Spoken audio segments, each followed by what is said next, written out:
Desde la psicología, desde la psicobiología, explicar el comportamiento humano a través de un desarrollo evolucionista filogenético significa entender que nuestra mente y nuestro cuerpo no son piezas aisladas, sino el resultado de millones de años de adaptación de nuestra especie. Y a eso le llamamos filogenia. Para cualquiera de nosotros los psicólogos, esto es de vital importancia. ¿Por qué? Porque responde a la pregunta de por qué somos como somos. Cuando ustedes se pregunten por qué somos como somos, la respuesta está en el desarrollo evolucionista filogenético, que permite dar explicación al resultado de millones de años de adaptación de nuestra especie. ¿Cómo nos hemos adaptado? ¿Cómo eso ha cambiado?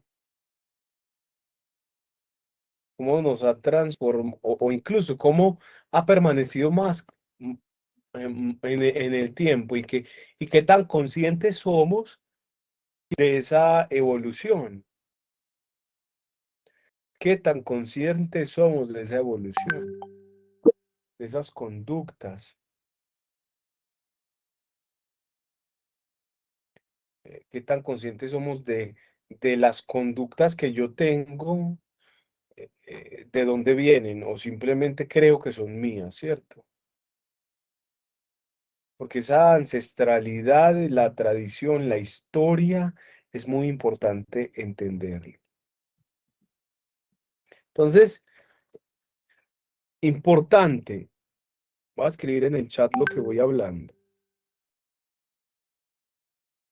Dos conceptos. El primero, filogenia.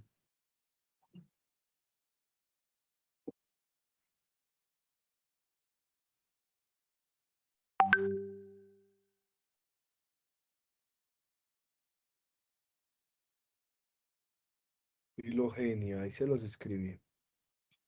El segundo, ontogenia. Ahí se lo escribí en el chat. Entonces, para entender el desarrollo evolucionista, primero debemos distinguir esos dos conceptos que aparecen mucho incluso en algunos libros de psicobiología.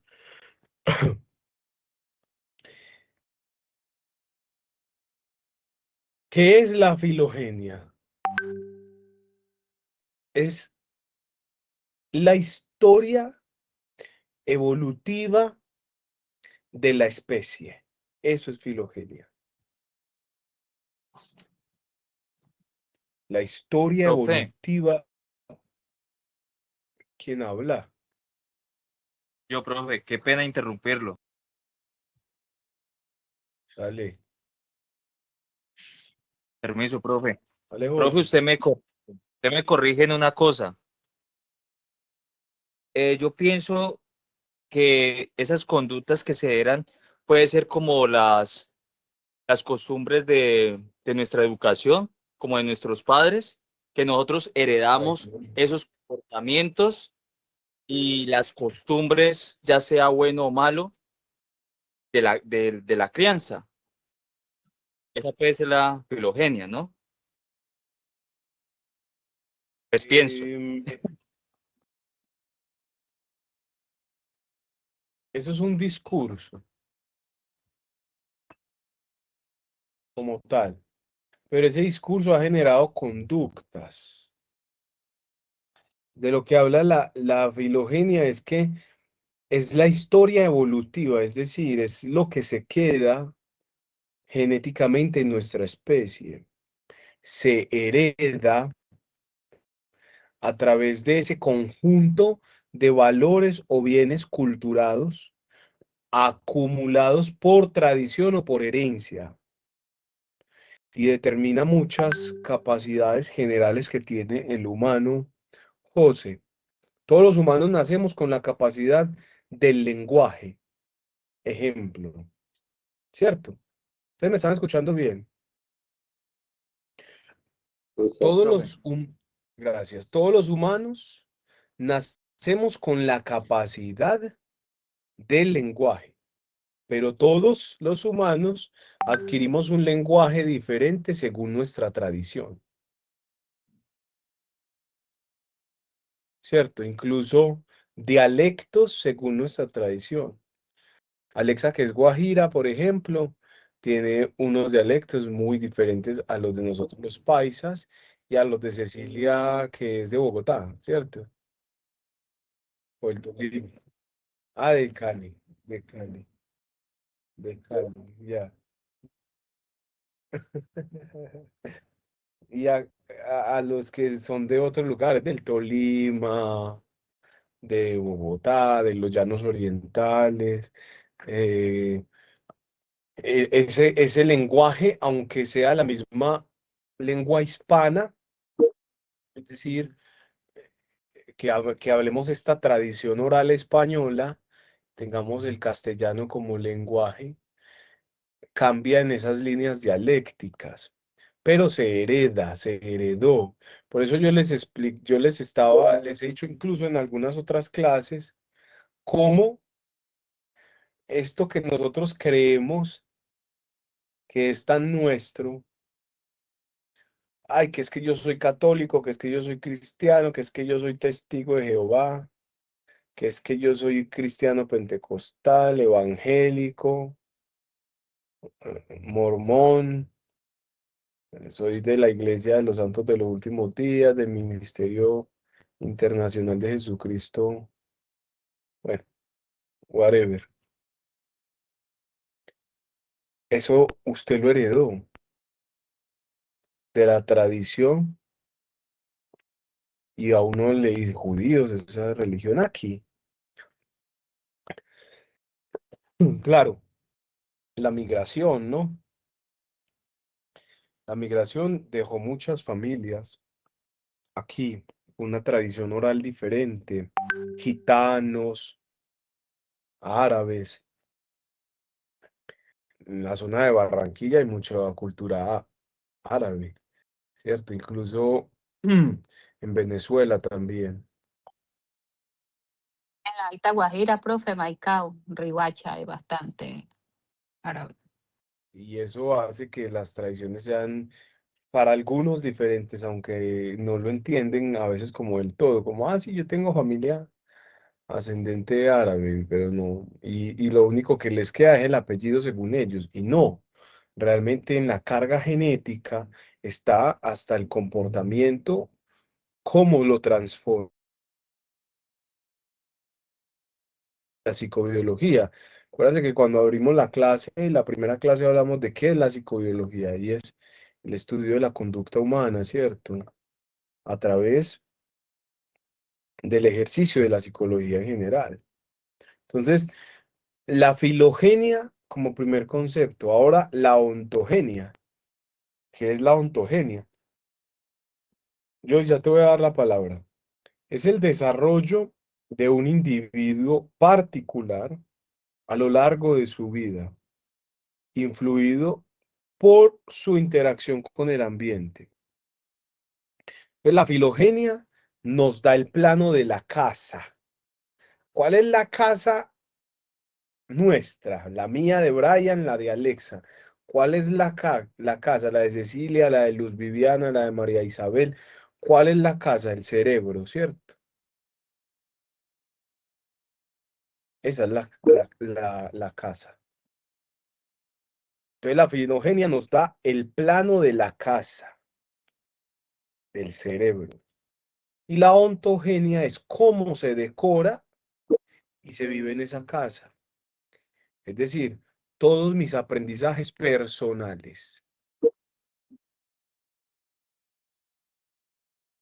Yo heredo cosas, incluso hay formas de conductas y de actuaciones que uno a veces se cuestiona, como, este, este temperamento que yo tengo, este carácter.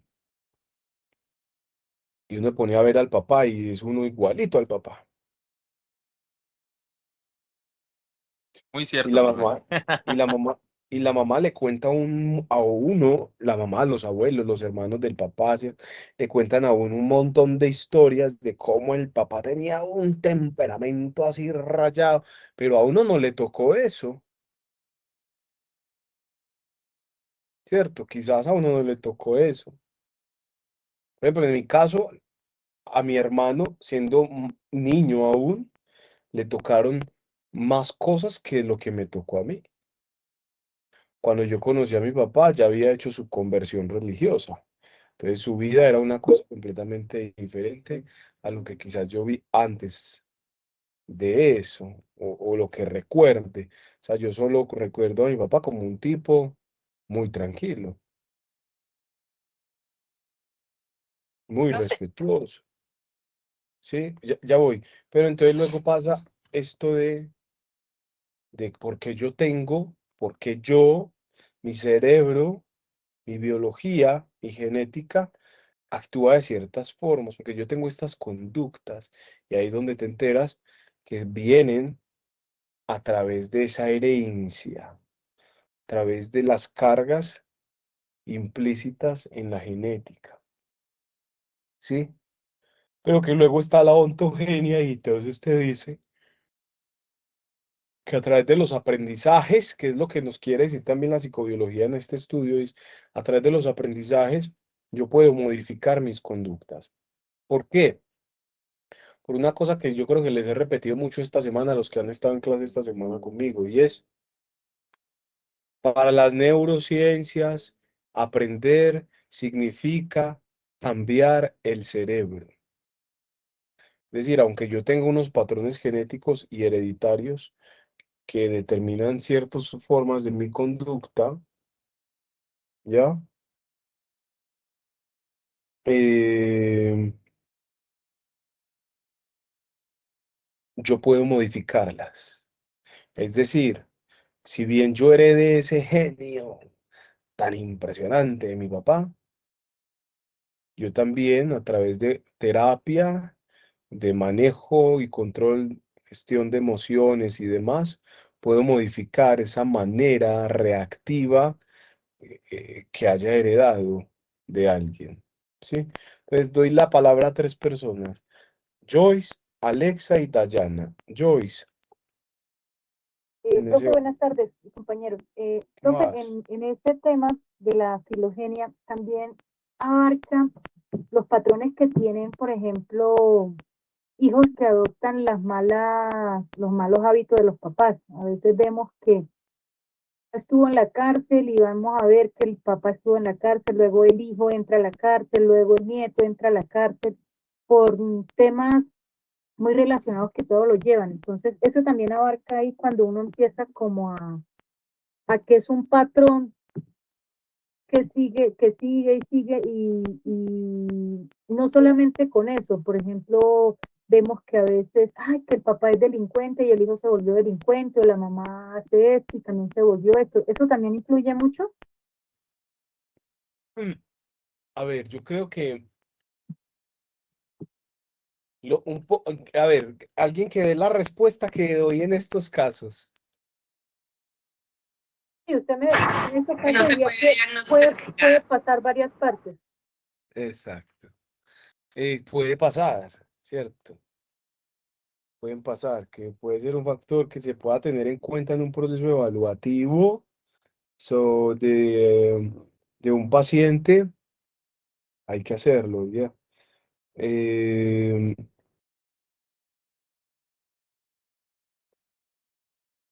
y es muy fuerte. A ver, te voy a poner un ejemplo de una paciente que se me viene a la memoria eh, con ese comentario que tú me haces.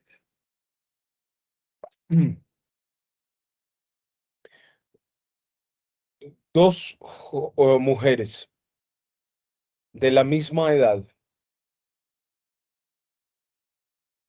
una criada por sus padres, biológicos, y en la casa de su abuela, ¿cierto? La otra es una prima de esta chica, hija de una hermana del papá de esta chica, ¿cierto? Es decir, prima. La mamá de ella, con muchas disfuncionalidades a nivel social, a nivel de relacionamiento humano, sus interacciones en pareja, drogadicta, alcohólica, con unas inclinaciones muy faltas de límite desde lo social. Es decir, que todo lo peligroso le llama la atención. Entonces, la abuela le quita a esa muchacha, a su hija, ¿cierto? Para criarla a ella. La cría la abuela y sus tíos, pero sus tíos tenían a su otra hija y ambas son de la misma edad, se llevan unos cuantos años, con las mismas oportunidades, en el mismo colegio, todo igual, ¿cierto? Ambas se alimentaban muy bien, a las dos les daban exactamente lo mismo y todo. Hoy, una de ellas es una profesional muy destacable en las ramas de la salud y la otra nunca terminó de estudiar, ni siquiera el bachillerato, porque filogenéticamente la tradición que llevaba su mamá siempre le tiraba, ¿cierto? Siempre la alaba. Entonces, a cierta edad, no quiso estar más con su abuela, se consiguió un novio entonces para eso y se embarazó muy joven, como de 15 años o 16, si no me falla la memoria. Em, y se entregó luego de la ruptura con este muchacho, se entregó al alcohol, a las sustancias. El niño nunca lo crió ella, lo crió la mamá del papá y ella se dedicó a la prostitución. El niño de ella nunca lo crió ella, pero hoy tiene los mismos problemas de drogadicción, estos mismos problemas de no poner límites, de que eso le llame tanto la atención,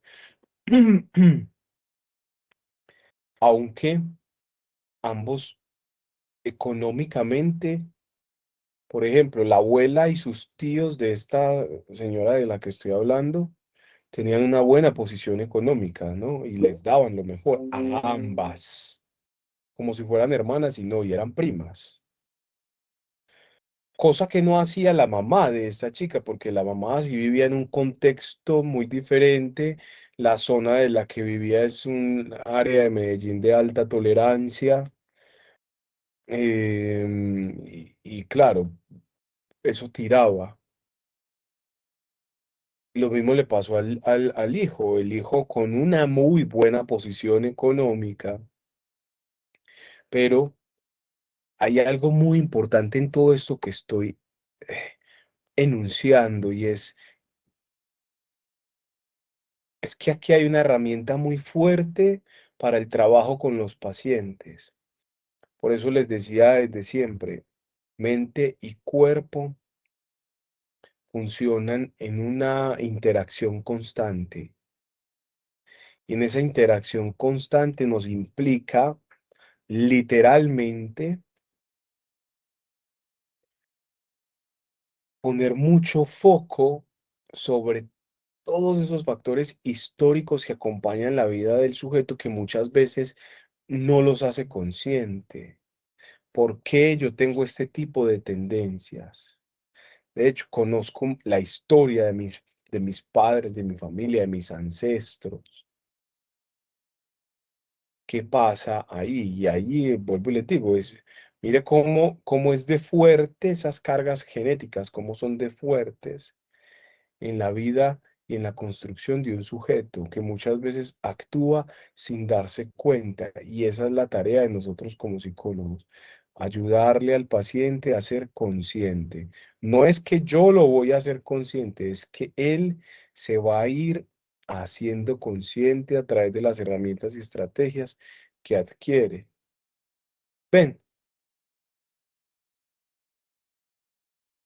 vamos entendiendo ambos conceptos entonces. Va. Alexa, pregunta, dudas, inquietudes que tenías. No se le escucha. No tenía el micrófono activado. Profe, mira, por ejemplo, un hijo que no se cría con su papá, que nunca lo ha visto. Por ejemplo, el papá lo hizo aquí en Valledupar y se fue, dejó a la mamá embarazada. Y alguien que conoce al papá y viene y conoce al hijo y dice, oh, mira, pero es que tiene los mismos gestos, tiene las mismas manías, hace esto, el papá es así, el papá hace eso. Y no se conocen y no se crió con él. Aquí, por ejemplo, mira que nosotros vemos a los hijos de Diomedes Díaz. Diomedes Díaz tuvo 50 y pico de hijos. Y todos los hijos que cantan, usted los ve en la tarima haciendo esto que hacía Diomedes. Y yo antes decía, o sea, ¿será que lo imitan? No, pero es que eso le sale a todo. Yo no creo que les pueda salir a todos los hijos, el, o sea, los mismos gestos de él. ¿Sí me entiendes? Claro. Sí, sí, sí, por supuesto que te entendemos. Sí, ahí pusiste un ejemplo bien interesante porque es muy preciso y descriptivo de incluso eso, cómo hay cosas que están tan presentes en la vida de la gente aún sin conocer, incluso. Ni siquiera tenemos que ir muy lejos. Familia, una pareja que termina y entonces tienen un hijo de por medio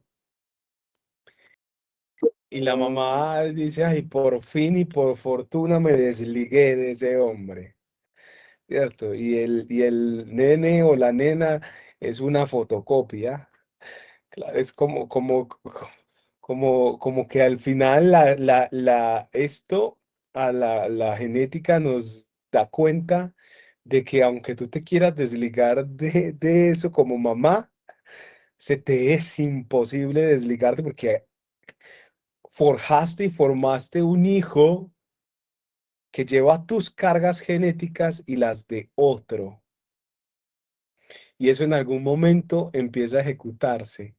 Incluso cuando el niño ya empieza a crecer, empieza a saber cosas y dice, bendito, pero ¿cómo este es así si ni siquiera lo conoce? ¿Cierto? Entonces, y eso es, o sea, eso no se puede modificar, sí, eso es posible modificar. La ontogenética, la ontogenia, perdón, de hecho nos estaba diciendo en el concepto que les dije, y es que la ontogenia es el desarrollo del sujeto a lo largo de su vida, pero influido por su interacción con el ambiente. Es decir, es lo que él también puede llegar a construir. Porque si bien tiene esa carga genética, hay un montón de cosas en su vida cotidiana que lo relacionan con muchas personas, que incluso se identifica con esto o con aquello, o no me identifico con esto y con aquello. Y eso también nos construye, porque al final es lo que le da identidad. Si bien yo tengo unas cargas genéticas que me hacen muy similar a nivel conductual a algunas personas, esas personas primordialmente son papá y mamá, pero incluso termina uno pareciéndose a su abuelo, a sus abuelas, que hasta ni los conoció, ¿cierto? Ejemplo, voy a poner un ejemplo muy sencillo. Y se los digo como músico. Me encanta estudiar la tradición oral Me encanta estudiar la tradición musical porque ahí hay mucha historia. Y es muy poco lo que nosotros conocemos de esto. Mi abuelo, yo no lo conocí, mi abuelo murió cuando yo tenía 1 año. Él sí me conoció a mí, yo no. Y mi abuelo era fanático, le encantaba el tango, la milonga y los foxes. Yo no lo conocí. Y eso es muy importante entenderlo por una razón, porque la gente vincula el tango directamente con la República de la Argentina. Y en la Argentina hubo una variación de lo que es el tango, que tango es un dialecto africano y un género de música africano. Es decir, el tango que hoy conocemos es más negro de lo que nosotros podemos llegarnos a imaginar. O sea, ese estilismo, esa esteticidad que hoy tiene el tango, realmente nace en la arrabalería negra de los africanos. Como muchas cosas, para no decir todo, nace ahí, ¿sí? Y yo no entendía por qué a mí me encantaba tanto el tango, ¿cierto? Y que aunque yo no tengo una tradición enfocada en la negritud de mi familia, porque mi familia no es como que tú estás haciendo un formulario, estos cuestionarios de cualquier lugar y te dicen, ¿qué raza eres? Pues en mi familia ninguno dice raza negra, porque no hay no hay como una Tendencia. ligamiento, un ligamiento a eso porque no nos tocó, ¿cierto? No nos tocó lo que le toca y le ha tocado a la gente del Chocó, a las negritudes de nuestro país. Aún así, yo me siento negro y me tira lo afro, me tira un montón. La música me ala muchísimo.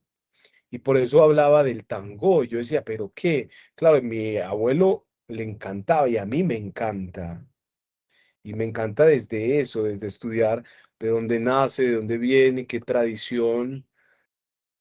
Pero aparte de eso, mi abuelo tiene una ancestralidad, ¿cierto? Es decir, al final te termina vinculando un montón con esa raza negra donde nació mi cultura, mi genética, mi familia en general, aunque ni siquiera lo conocía, claro, ya fue cuando yo empiezo a indagar y a preguntarle a mis tíos como, oye, ¿qué música escuchaban mis abuelos? Que son cosas muy diferentes que por ejemplo, si me tocaron con mis dos abuelas maternas, que fue perdón, paterno y materna, que fueron las que conocí. Y que hay cosas también que me vinculan muchísimo. Por ejemplo, a mí me encanta la música mexicana, pero es porque a mi abuela le encantaba ver la televisión mexicana, Pedro Infante, Miguel Aceves Mejía, Antonio Aguilar, o sea, toda esa tradición de José Alfredo Jiménez y toda esa música me construyó a mí cuando yo era un niño. Pero también por el lado de mi abuela materna, aunque yo ni siquiera conocía a mi abuelo, ni mi mamá lo conoció porque los abandonó, había una tradición andina, porque ellos son de Ciudad Bolívar, Antioquia, y yo amo la música andina colombiana, y no entendía qué me vinculaba tanto a eso, hasta que conocí esa tradición oral que está escrita en la genética de mi familia. Y es eso a lo que nos implica esto de la psicología, a ser conscientes un montón de cosas que biológicamente están inmersas en mi existencia y que yo me pregunto de dónde viene y al final solo las entiendo si empiezo a comprender esas raíces biológicas, a construir el árbol genealógico de mi existencia. Esa es una manera, ¿cierto?, de poder darle explicación. Entonces, si vemos esto así desde la psicobiología, entonces entenderíamos al cerebro como un archivo geológico incluso. Desde el punto de vista filogenético, el cerebro, y escuchen muy bien esto, mis queridos colegas, el cerebro no evolucionó de golpe, sino por capas.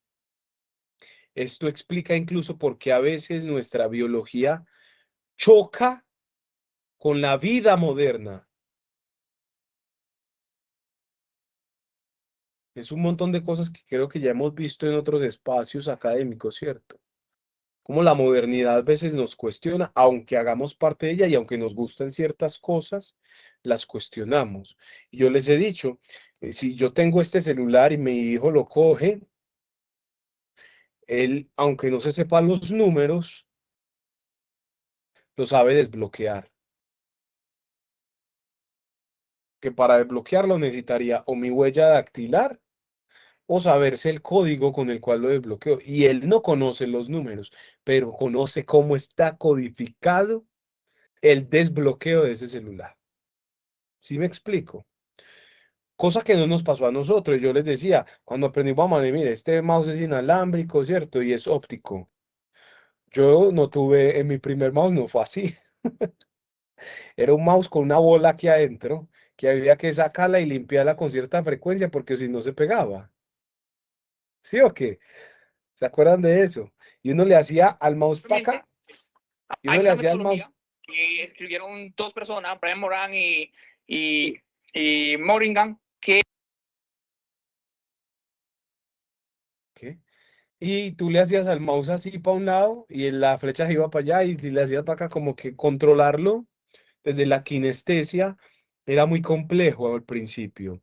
Y hoy los jóvenes y los niños lo hacen sin que haya esa necesidad de aprenderlo como nosotros lo aprendimos, porque su cerebro,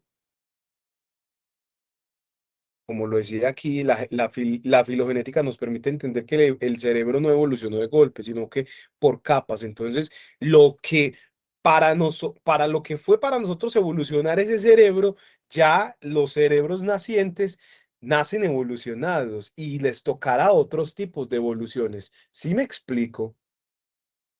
Es decir, a nosotros nos tocó evolucionar con la historia, y a nuestros padres y a nuestros abuelos.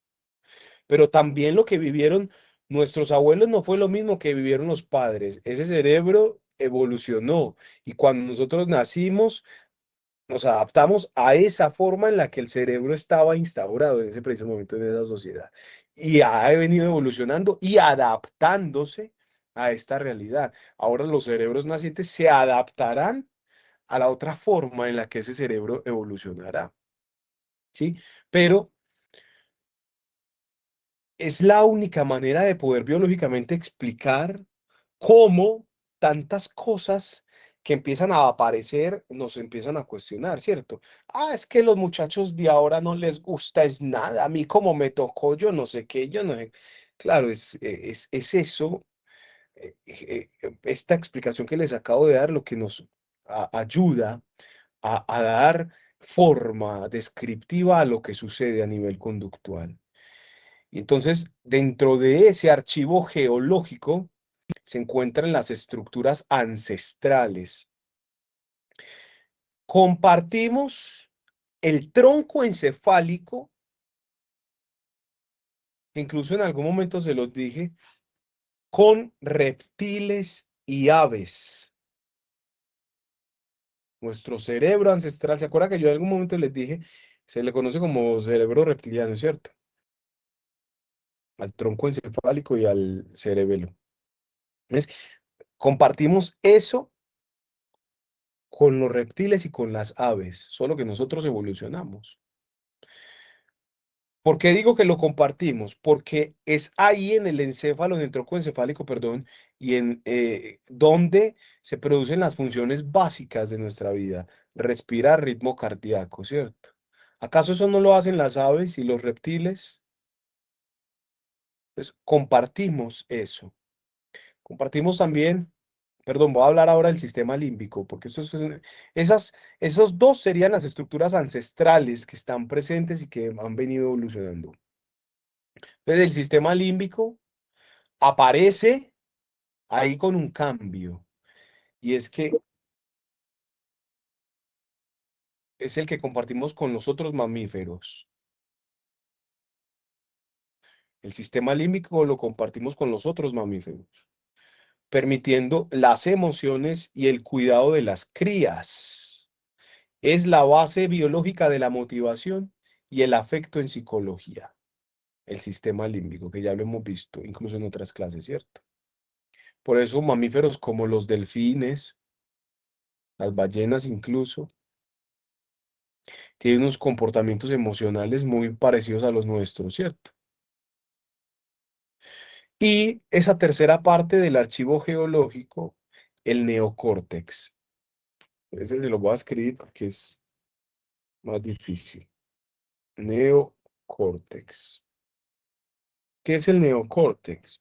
Es la capa más reciente y desarrollada en humanos, encargada de qué? Del razonamiento abstracto y la toma de decisiones.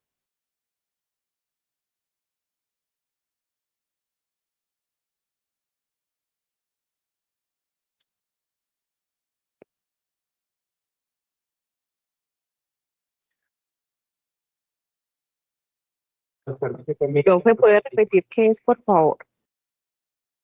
El neocórtex Sí, pero eso está Sí, señor. es la capa más reciente y desarrollada en humanos, encargada de qué? Del razonamiento abstracto y de la toma de decisiones. Y es el cerebro Gracias, profe. más reciente. ¿Cómo? Sí. Gracias, profe. Un gusto. Repítame, profe, Entonces, porfa. neocórtex, la capa más reciente y desarrollada en humanos. Que acuerden que hasta el sistema límbico habíamos evolucionado y lo compartíamos con otros mamíferos.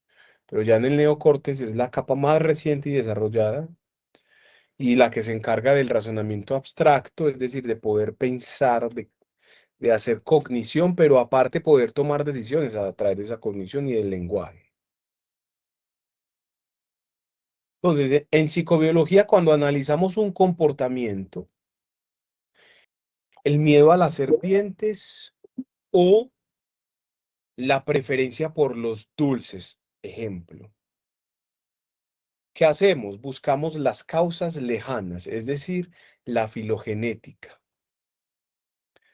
la adaptación. Entonces, ¿qué ventaja le dio este rasgo a nuestros ancestros para sobrevivir? Porque el miedo es heredado, viene de algún lugar, ¿cierto? Profe, Hola, profe, ¿quién está hablando? Dayan. Dayan, aquí estoy. Profe, es que usted está tocando un punto específico al que yo quería hacerle la pregunta. Y como ya lo tocó, para que se extienda, no me quede ahí.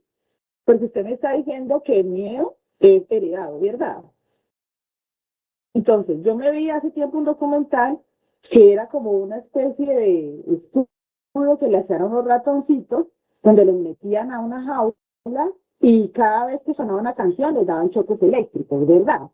Esos ratoncitos tenían unas crías y esas crías jamás se habían visto en choques eléctricos, las apartaron de sus padres, pero cada vez que ponían la cancioncita, esas crías tenían una reacción.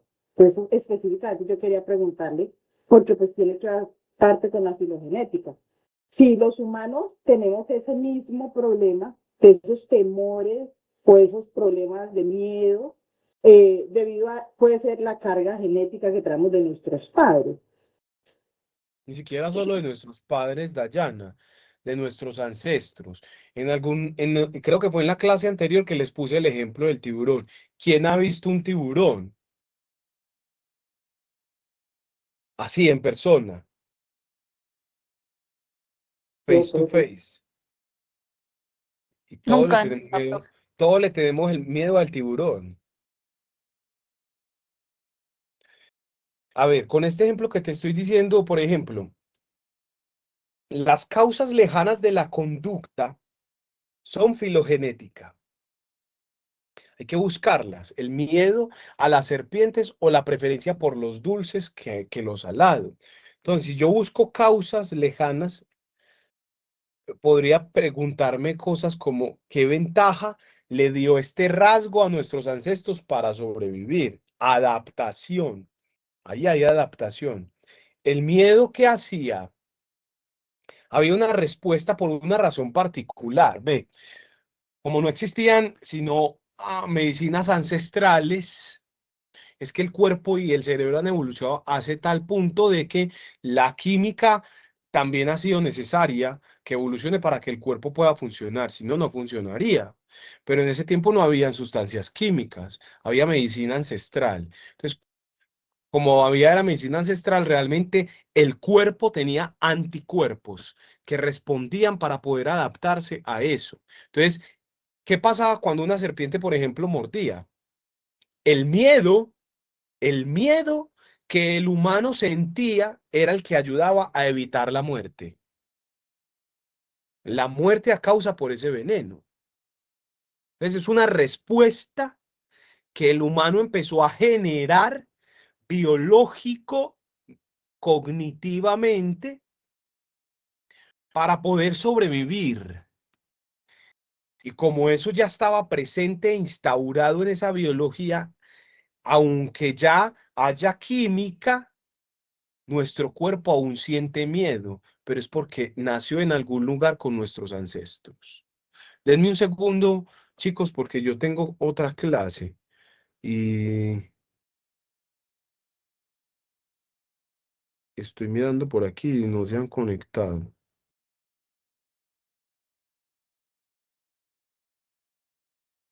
Entonces, Dayana, ahí me expliqué.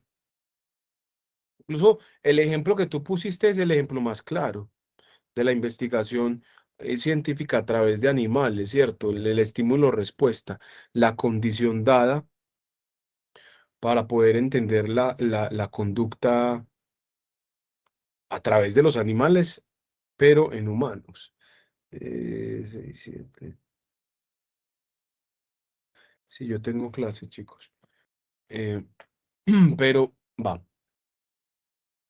Eh, otra explicación que se puede dar. La primera es la adaptación, ¿cierto? Entonces el cuerpo se adaptó desde los anticuerpos que tenía que generar, porque si era mordido, moría. Entonces, ¿qué era lo que producía la expulsión del veneno? El miedo, porque el miedo genera alertas en el cerebro, ¿cierto? Unos cambios de esas conexiones sinápticas químicas, lo que hace que el miedo no fuera una causa de muerte en ese preciso momento.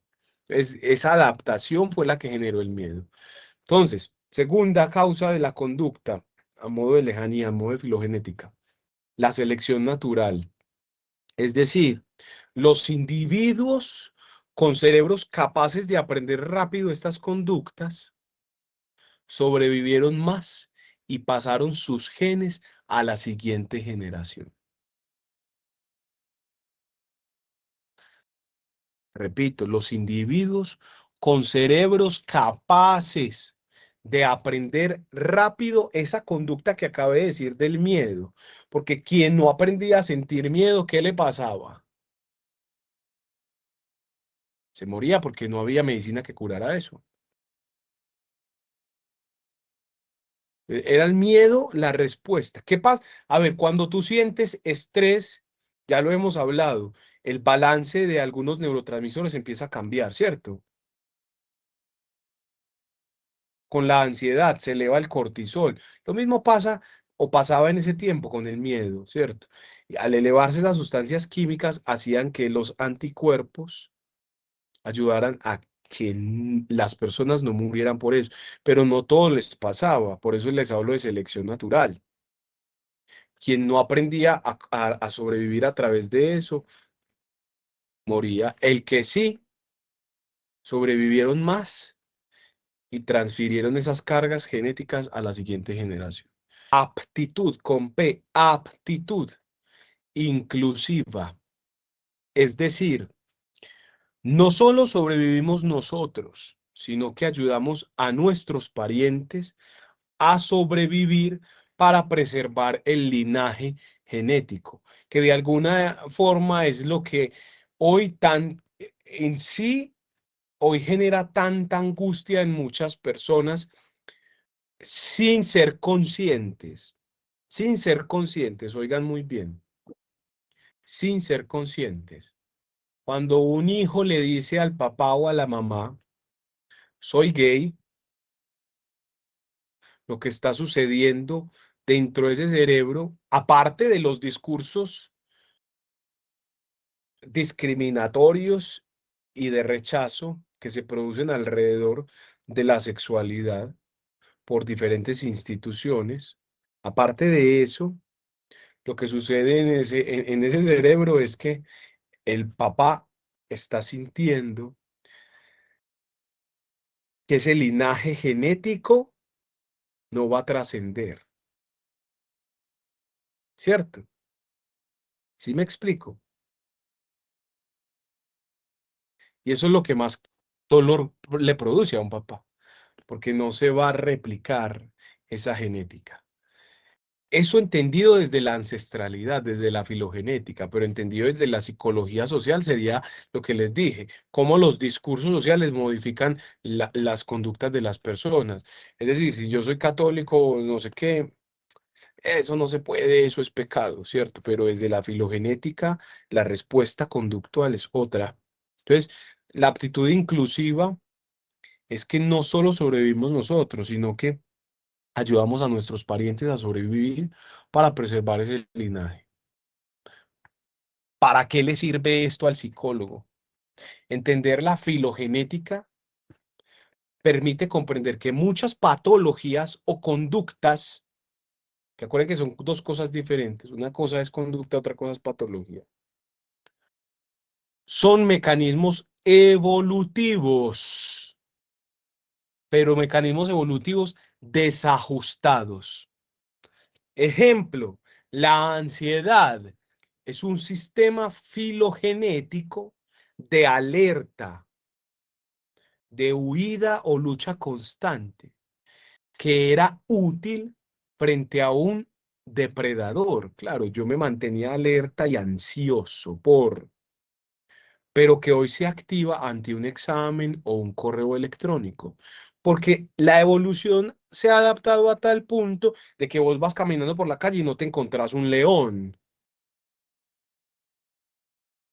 o un tigre, o un gorila. Alex abre la puerta de la casa o María Isabel abre la puerta de la habitación y no sale una jirafa. Pero en aquellos tiempos sí. Y al evolucionar, esa ansiedad sigue presente. ¿Qué va a pasar? Se activa en ese momento. ¿Sí me estoy explicando? Ahora, El tigre del que le sabe. otro ejemplo, el vínculo de apego. El vínculo de apego no es solo amor. Muchas veces pasa eso, como, ay, es que estoy tan apegado a mi bebé, ay, no, ¿cierto? O mi hijo es tan apegado a mí, o yo a mi hijo. Eso no es solo amor, es una estrategia filogenética para asegurar que la cría que nace muy inmadura sobreviva gracias a la protección del adulto. Es lo que hacen los animales, ¿no? En los documentales de Nat Geo o de Animal Planet. ¿cierto? ¿Qué hace un predador? Proteger a su cría. ¿Para qué? Para que cuando él vea esa protección que está brindando el padre, darle a entender que él también se tiene que proteger cuando sea grande. Por ahora lo protejo yo. Y como nosotros venimos de ahí desde la evolución, de ahí donde entendemos que no es solo apego, ha evolucionado perdón, no es solo amor, ha evolucionado y trascendido al amor por el tema de la construcción que hemos hecho teórica a través de las emociones. Pero filogenéticamente hablando, naces de ahí, de asegurar que la cría que nace inmadura sobreviva gracias a que a la protección del adulto. Entonces, por eso cuando sentimos que estamos perdiendo vínculos, que nos estamos desapegando, desaprendiendo de algo o de alguien, duele tanto. Porque ¿qué es lo que estamos sintiendo desde la filogenética? Que mi protección se va, que ya no hay protección, ¿cierto? Entonces yo creo que ahí fuimos muy claros con este tema, que es complejo de entender, pero creo que hoy se logró la tarea de poderlo explicar de manera minuciosa y que se pueda lograr entender. Entonces, hasta el día de hoy llegamos ahí con la clase, mis queridos colegas y estimados amigos. Un abrazo para todos, nos vemos pronto. Bueno, gracias por...